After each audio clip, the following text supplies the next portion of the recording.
Salve a tutti, bentornati sul mio canale, bentornati in questo nuovo video. Oggi parliamo di un caso di premorte di NDE. Parliamo del caso di Pam Reynolds. Pam Reynolds era una cantautrice americana che è andata avanti, come direbbero i cristiani, è tornata alla casa del padre nel 2010 a causa di un arresto cardiaco. Vediamo cosa è successo a Pam Reynolds. È uno dei casi più discussi dal punto di vista scientifico, in quanto ci sono proprio le prove operatorie di quello che successe a Pam in quel lontano 1991. Il caso fu talmente studiato e fece talmente scalpore che fu uno dei casi ad esempio, che portò il cardiologo rianimatore Michael Sabon nel suo libro La luce e la morte. Michael Sabon studiò approfonditamente dal punto di vista scientifico e medico, visto che lui stesso ne era interessato come medico e come cardiologo, il caso della cantautrice. E ne riportò che non c'era alcuna evidenza scientifica che potesse smentire quanto successo, quindi non ha una rilevanza solo casistica, ma anche una rilevanza scientifica questo caso. Andiamolo a vedere nei dettagli. Pam Reynolds nel 1991, all'età di 35 anni, ebbe in effetti un caso di NDE. Tutto successe così. Lei iniziò ad accusare vertigini, mancamenti, perdita di equilibrio, afonia, perdita della parola e non capendo cos'è si rivolse al suo medico di fiducia. Il medico la indirizzò a un neurologo. Il neurologo le fece fare anche un TAC e scoprirono che aveva un grosso aneurisma collegato al tronco encefalico e quindi doveva essere prontamente operato o sarebbe morta improvvisamente. Il problema era che anche operandola i casi di sopravvivenza erano veramente pochissimi, quasi rasenti lo zero, e quindi si perse un po' di tempo per cercare di decidere il da farsi. La soluzione viene da un neurochirurgo, Robert Spetzler, del Barrow Neurological Institute di Phoenix in Arizona. Lui progettò l'operazione in maniera tale da abbassare la temperatura corporea e arrestare il circolo sanguigno per poter operare un caso altrimenti inoperabile secondo la maggior parte dei medici consultati fino a quel momento. Quindi si decise di procedere in questa direzione. Dal punto di vista tecnico si chiama arresto cardiaco ipotermico, quindi venne deciso per fare questo tipo di operazione con arresto cardiaco ipotermico. E qua fate attenzione al racconto perché entra di botto la scienza e la medicina ci dicono che quanto è accaduto è realistico ma reale. Cioè è realistico dal punto di vista scientifico in quanto non si può ancora provare un'esperienza di NDE, ma è reale. Perché? Il corpo della Reynolds, la temperatura del corpo della Reynolds venne abbassato a 10 gradi centigradi. Viene arrestato il circolo sanguigno e viene drenato tutto il sangue dalla testa della Reynolds. Questo, abbassando fortemente la temperatura, avrebbe impedito la morte cerebrale, delle cellule cerebrali, non del cervello in generale, ma delle cellule cerebrali. In quanto drenando il sangue non ci sarebbe più stato circolo sanguigno e quindi nessun apporto di ossigeno. Un po' quello che succede in alcuni casi di persone annegate in acque molto fredde che fortunatamente possono essere rianimate anche dopo un certo periodo di tempo. Non è detto che questa tecnica funzioni sempre, in genere può funzionare soprattutto con certe apparecchiature e con certe strumentazioni.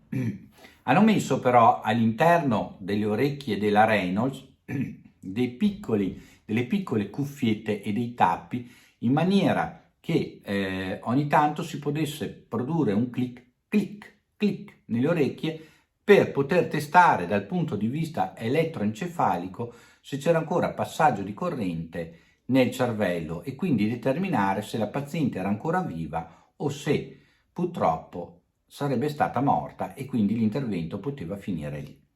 Però la Reynolds dice che durante l'intervento sentì un suono dun, dun, come un suono di questo genere, come un dun naturale, una specie di dun, proprio lei lo afona, lo fona in questa maniera, dun. Sentendo questo don, poi lei improvvisamente si è sentita trascinare fuori dal corpo e quindi al di fuori del corpo, in uno stato che lei definisce di pace e di tranquillità, poté vedere tutta l'equipe che si muoveva intorno al suo corpo per cercare di operarla.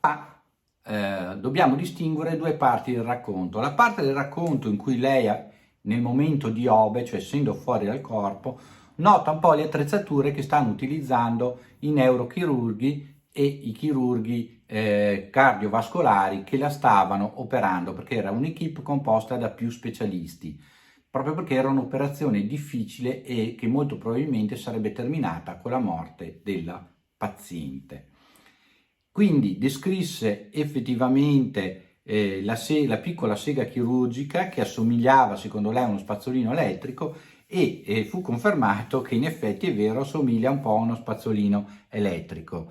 Riferì anche le conversazioni che aveva il personale, nonostante avesse le orecchie profondamente tappate e con un unico rumore percepibile, che era questo clic clic clic clic clic che serviva all'elettroencefalogramma per percepire se attraverso il timpano il segnale elettrico che partiva dal timpano fosse stato percepito appunto dall'elettroencefalogramma.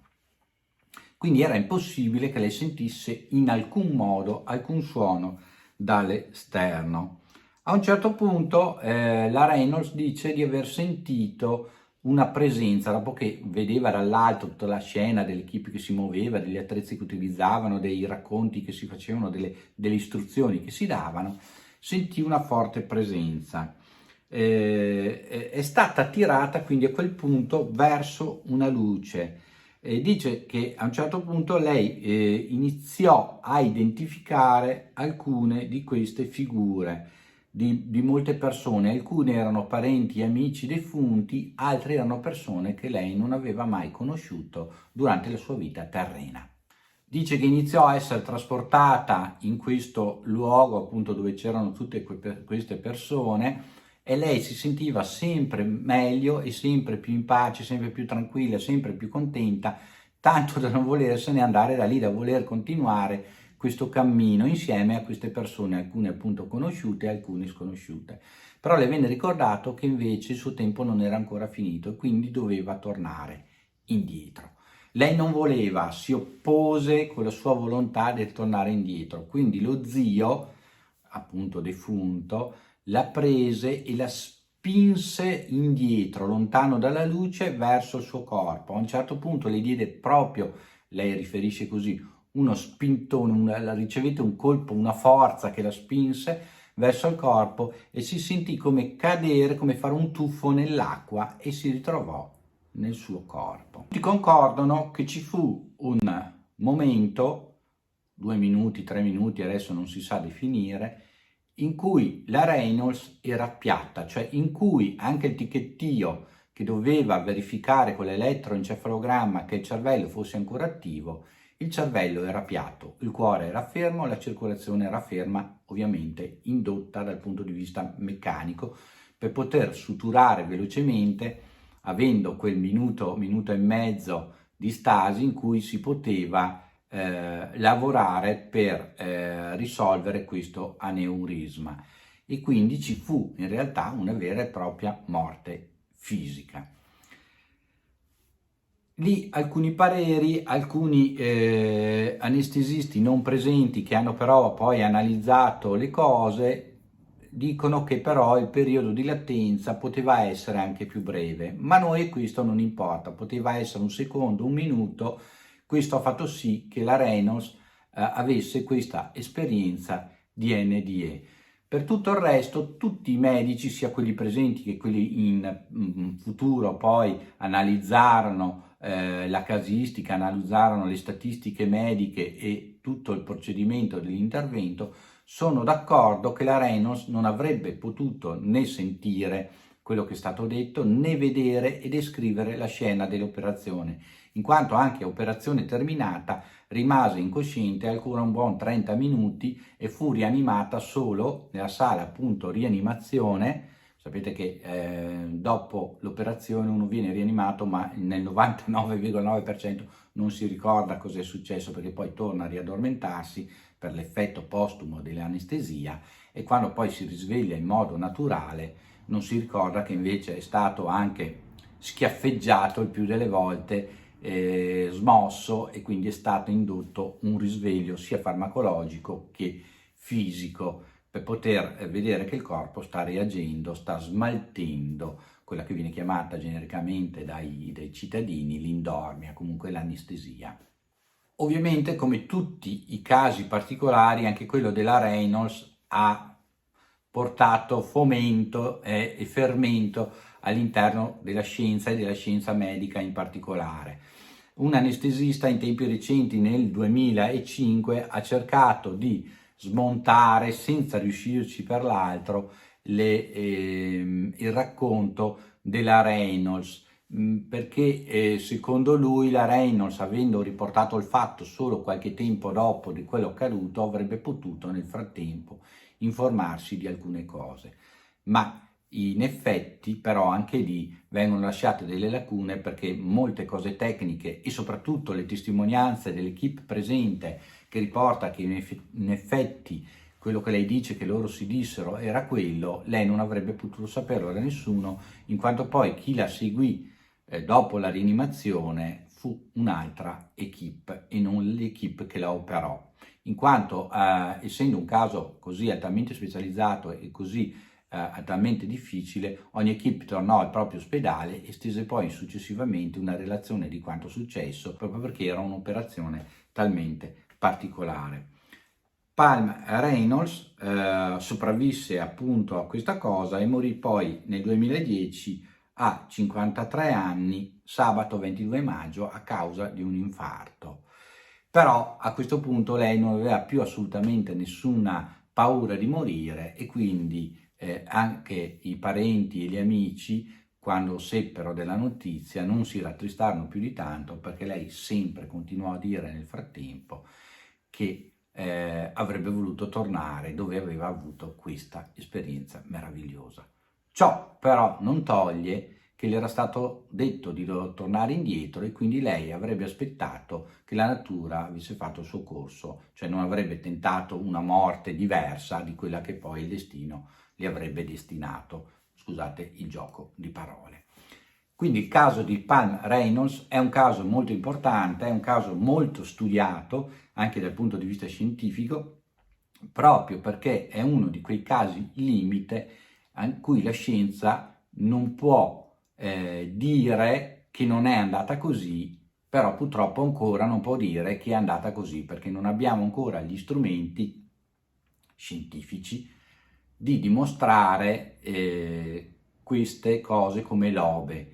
Però dal punto di vista testimoniale abbiamo una prova fisica, che sono le testimonianze dell'equipe, che ci dice che effettivamente loro fecero e dissero le cose che racconta la Reynolds, che in quel momento era fisicamente morta.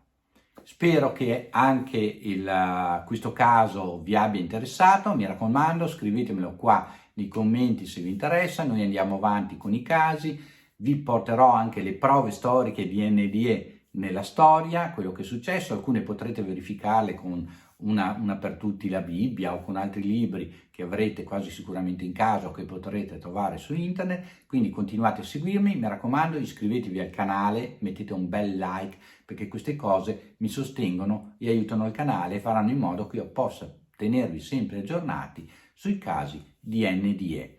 la vita dopo la morte non è più un tabù, non è più una fantasia, ma comincia a essere anche una prova concreta scientificamente. A voi tutti un caro saluto, ciao da Ermanno.